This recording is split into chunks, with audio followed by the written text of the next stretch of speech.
Ceux qui ont vu une vidéo précédente ont vu que, clairement, moi, les résolutions de début d'année, je suis pas fan. Hein. Et j'entends des gens dire « Je veux arrêter de procrastiner ».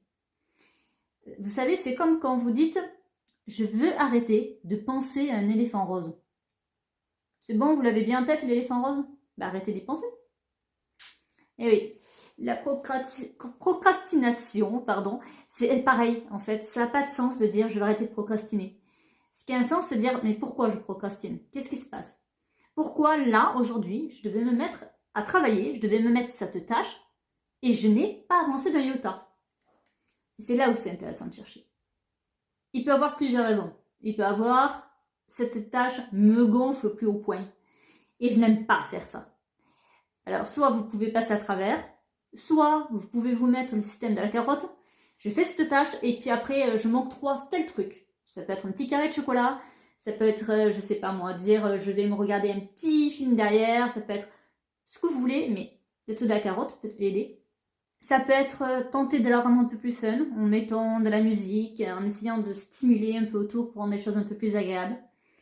Après, il y a aussi, vous n'arrivez pas à faire cette tâche parce qu'en fait, vous vous rendez compte que, oh là là, vous avez peur de vous planter. Vous avez vraiment peur de vous planter. Alors, évidemment, il y a la fameuse phrase « Si on ne fait pas, c'est comme si on s'était planté et là on est sûr de se planter si on ne fait pas la tâche. » Oui, merci, on est d'accord. Hein, cette phrase, je ne sais pas sur vous, mais moi, ça fait... ça marche pas, ce truc. Hein. Pourquoi on a peur de se planter dans cette tâche? Vous pouvez par exemple prendre un papier et dire « Ok, si je me plante, qu'est-ce que je risque dans cette tâche ?» Face à ce papier, mettre notre papier en disant « Si je réussis, qu'est-ce qui se passe en fait ?» Il y a aussi cette fameuse phrase « Je saute et le filet va se tendre ». Des fois, on a peur de faire un truc et on se dit « Aïe, aïe, aïe, aïe, aïe ». Et en fait, une fois qu'on y est dedans, on se dit « Mais en fait, c'était pas si compliqué que ça ». Et ça peut être intéressant aussi de le voir comme ça. Dans tous les cas, il peut être intéressant de voir si c'est une tâche qui vous demande toujours du mal, s'il n'y a pas un problème derrière d'estime de soi ou de confiance en soi. Et oui, des fois, parce qu'on n'a pas une assez grande estime de soi, de confiance en soi, on galère un peu à faire certaines tâches, à se lancer dans certains projets, alors qu'on en a envie, on a tout préparé, et de manière consciente, on se dit « Mais oui ». Mais en fait, quand on regarde notre passé, on s'aperçoit qu'en fait, on se traîne un boulet de manque de confiance en soi, de manque d'estime de soi qui fait qu'on procrastine en permanence. Et là, on n'avance pas. Et il y a le truc aussi de perfectionniste. Vous l'avez déjà entendu, ce truc? Moi, je suis trop perfectionniste, là.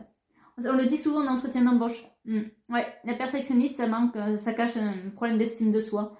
Et souvent, les perfectionnistes sont aussi de très bons procrastinateurs. On me dit, ouais, mais je vais pas le faire maintenant, j'attends que ça soit parfait. Tu peux toujours attendre, mon vieux, parce que c'est jamais parfait. Voilà. Et si vous avez besoin d'un accompagnement, des psychothérapeutes, il y en a plein. Moi, je suis du côté de Perpignan. Voilà. Vous allez capter peut-être à l'accent. Vous pouvez venir me voir.